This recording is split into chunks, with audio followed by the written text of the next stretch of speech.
वास्तविक रूप से अगर कोई व्रत रखे, कोई भी व्रत रखे, वास्तविक रूप से अगर कोई व्रत रखे तो उसको कभी जीवन शैली से संबंधित बीमारी नहीं हो सकती और बीमार नहीं पड़ सकता। सर्दी जुकाम बुखार की बात अलग है, नहीं पड़ सकता। वास्तविक रूप से अगर कोई व्रत करे तो, अब वास्तविक रूप से व्रत कैसे होता है? व्रत तो व्रत होता है नहीं, व्रत जैसे होता है वैसे 99% लोग व्रत रखने ही नहीं जानते। 99% से ज्यादा लोगों की बात कर रहा हूं, उनको व्रत करना नहीं आता। उनको तो बस प्लेट में लगा लगा के दिए चले जाओ, बोलो राधे राधे। हाँ, व्रत का मतलब होता है आपके पेट को सिर्फ फल आहार, फल मतलब जो पेड़ पे लगते हैं,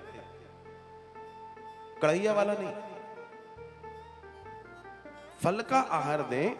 जब आप फल आहार करेंगे तो 12-13 दिन जो आपने भोजन किया है उससे जो विषैले पदार्थ, जो टॉक्सिन्स आपकी बॉडी में आए हैं वो पास आउट होंगे, आप स्वस्थ होंगे, फिर अगले 13 दिन के लिए तैयार। ये है वास्तव में व्रत का दर्शन। और हम क्या कर रहे हैं? व्रत करके बीमार पड़ रहे हैं। क्यों? जितना 12-13-14 दिन में नहीं खाया उतना उस दिन खा जाते हैं। तला तला तला तला तला तला, लाओ ये भी ले आओ, वो भी ले आओ। तो हमने असल में हमने कई जगह पर हम खुद ही ऐसे लोग हैं जिन्होंने अपनी इस प्राचीन संस्कृति, इस विज्ञान का सत्यानाश कर दिया। बोलो राधे राधे। हम ही दुश्मन हैं अपने, कोई दूसरा नहीं है, किसी की जरूरत नहीं है बाहर वाले की। हमने ही ये गड़बड़ ऐसी कर ली और हमारे शरीर बीमार पड़ने लगे। संतुलन शरीर का बिगड़ गया। शरीर को जो बैलेंस डाइट चाहिए थी वो हमने दी नहीं। अच्छा ये तो छोड़ो, वो तब की बात है। आज की अगर मैं बात करूं, आज जो प्रकृति और प्रकृति का दर्शन है, अगर मैं इसके अनुसार बात करूं तो आज की तारीख में तो हर तीसरे चौथे दिन व्रत कर ही लेना चाहिए। बोलो राधे राधे। आज जितना पॉल्यूशन है, आज जो भोजन की स्थिति गड़बड़ाई हुई है, इसके अनुसार तो तीसरे चौथे दिन कैसे भी व्रत कर लो। अब आप कहोगे क्या वास्तव में व्रत आवश्यक है? तो चलो मैं आपको एक और प्रमाण देता हूं। आपने देखा होगा कभी कभी आप कहते हो आज मेरा खाना नहीं बनाना, बोलते हो? क्यों बोलते हो? फोन आया कहीं से? आया है बॉडी से। शरीर में भोजन लेने की क्षमता नहीं है। शरीर ने कहा मैं नहीं ले पाऊंगा, सॉरी। शरीर ने मना कर दिया खुद, मैं आज भोजन नहीं ले पाऊंगा क्योंकि मुझे मालूम है तुम जबरदस्ती डालोगे मेरे अंदर भोजन, तो मैं नहीं ले पाऊंगा, पहले ही सुन लो। शरीर बहुत स्मार्ट है, वो सब जानता है।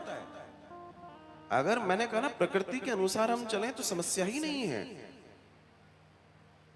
और यही कारण है कि हम जीवन की स्थिति को बेडोल करे दे रहे हैं, बीमारियों से भर दे रहे हैं शरीर को। कैसे? आवण दो, अच्छा ले आ, तू ये भी ले आ, वो भी ले आ, ये भी ले आ, वो भी ले आ। और यही चीजें हमारी आध्यात्मिक यात्रा में बाधित होती हैं। क्योंकि जब आपका चैतन्य, जब आपका शरीर परेशान होगा तो आपका मन एकाग्र नहीं होगा, और जब आपका मन एकाग्र नहीं होगा तो आप ध्यान, योग, साधना, समाधि आदि इत्यादि में कैसे जा पाओगे? नहीं जा सकते, नहीं जा सकते। इसलिए प्राचीन ऋषि मुनियों ने यह डिजाइन किया कि कैसे शरीर को बैलेंस किया जाए ताकि उस ईश्वर को पाने की यात्रा सरल हो जाए। उन्होंने व्रत दिए हमें, और सबसे ज्यादा व्रत किसको दिए?